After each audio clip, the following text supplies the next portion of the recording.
আপনারা ইতিমধ্যে দেখেছেন যে আমরা গতকালকে আমাদের জুলাই পদযাত্রার অংশ হিসেবে হবিগঞ্জ শহরে আমাদের একটি পথসভা ছিল।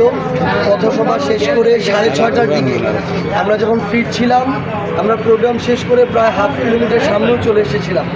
ওই মুহূর্তে বিএনপি ছাত্রদল, ওইখানকার যে এমপি ঘোষ, তার কিছু সন্ত্রাসী বাহিনী, তারা অতর্কিতভাবে রড থেকে শুরু করে দেশীয় অস্ত্র নিয়ে আমাদের উপরে হামলা চালায় এবং রীতিমতো হত্যার উদ্দেশ্যে ওখানে হামলা চালানো হয়। গাড়িতে আমাদেরকে খোঁজা হয় এরকম গাড়িতে ছিল এবং সামনে আমাদের মিডিয়ার গাড়ি ছিল একটা, সেটাকে তারা মনে করছিল হয়তো আমরা সেখানে আছি, সেই উদ্দেশ্যে সেই গাড়িতে ধারালো অস্ত্র দিয়ে একদম রীতিমতো কোপানো হয়েছে এবং গাড়ির সবগুলো গ্লাস ভেঙে গিয়েছে। আপনারা ফুটেজ এখানে দেখতে পাবেন।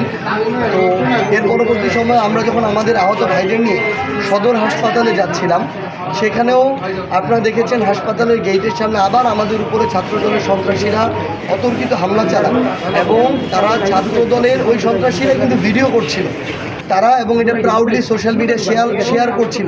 আমরা কেউ ভিডিও করতে পারিনি, তাদের ভিডিওগুলো আপনারা সোশ্যাল মিডিয়ায় পেয়েছেন, আমরা পেয়েছি। এবং পরবর্তীতে আমাদের একজন ভাই, মাত্র 18 বছর বয়স, তার চোখে রড দিয়ে এমন নির্মমভাবে সন্ত্রাসী কায়দে আঘাত করা হয়, তাকে আমরা সাথে সাথে সদর হাসপাতালে যখন ভর্তির জন্য নেই, সেখানে তারা ভর্তি পর্যন্ত করতে দেয় নাই। আমরা সিলেট এমএজি ওসমানীতে নেই, ডাক্তার তাকে দেখে বলেন গুরুতর অবস্থা, একটা চোখ অলরেডি প্রায় ডেড। এখন তাকে আমরা দ্রুত উন্নত চিকিৎসার জন্য ঢাকায় পাঠিয়েছি।